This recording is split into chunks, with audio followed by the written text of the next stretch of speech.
Russian Foreign Minister Sergei Lavrov has embarked on a tour of several countries in Africa. On his first stop in Egypt, he sought to reassure his counterpart, Sameh Shoukry, that Russian grain supplies would continue. And he also met with the Secretary General of the Arab League. Before leaving for Congo, Lavrov addressed the Arab League and criticized the West for what he said is its posture on democracy. The world is much richer than just Western civilization, and who but not you, many of you, representing the ancient civilizations should know about this. And I think the movement is unstoppable. Trying to put it on brakes is going against objective process of history, and this would only delay, for some time, the eventual formation of the true multipolar democratic world. And joining us now from Cairo is journalist Joost Scheffers. Joost, thank you for being with us. And an interesting trip coming there from Foreign Minister Lavrov. Of course, most countries, at least in the Western world, would clearly not welcome the Russian Foreign Minister now. Why Africa? Russia is looking to expand its non-Western allies. As we all know, because of the war in Ukraine, Russia became quite isolated diplomatic-wise. So they attempt to expand their relationships within Africa, starting by Egypt, where they already have a very great and stable relationship with.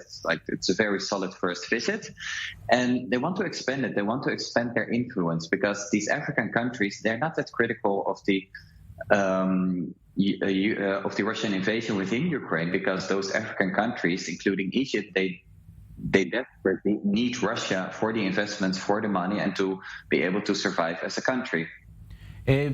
First stop was Egypt. We know that Egypt, it may be an American ally, but it also relies a lot on Russia when it comes to ammunition, arms sales, for example. It seems as if maybe now more than ever, these Russian arms export to Egypt are crucial, as many countries basically stop taking Russian imports.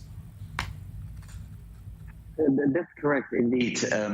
Those arms imports became crucial for Egypt. And besides the arms import, Russia is extremely important for Egypt. Egypt is the biggest wheat importer in the world. They import on a yearly basis 6.1 million tons of wheat, and about 80% of that comes from Russia and Ukraine, so that's extremely important. At this moment, Russia is building a nuclear power plant on Egyptian soil, on Egyptian ground, so that's another big project. Russia is building an industrial zone within Egypt, and besides that, Egypt very much relies on the Russian tourists coming to the sea resorts in Hurghada and Sharm el-Sheikh.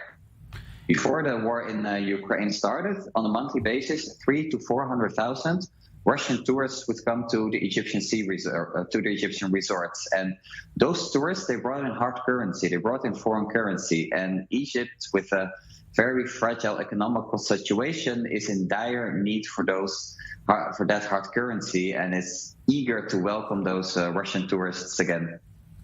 And finally, we know that Russia is losing a lot of money, losing business with the West. Can the money coming from Africa compensate for that, or we're not speaking of the same amounts? We're not speaking about the same amounts, indeed. I mean, what Western countries are importing from Russia regarding all kinds of products, vodka, diamonds, etc., you name it, the African countries cannot compensate for this. But it's not only the economical interest that Russia has in Africa. It's also very much political and diplomatic. And as was mentioned in the report we saw before, it's really a charm offensive to give a certain view of Russia, the West is really trying to impose certain values on you, like unilaterally imposing the democracies and how it should be, and being critical on human rights, and we don't have a colonial history here. We just want to help you to develop, to be able to grow as a country. That's our only interest, and we will not interfere with your internal affairs. Journalist Joost Scheffers joining us from Cairo. Thank you very much for being with us.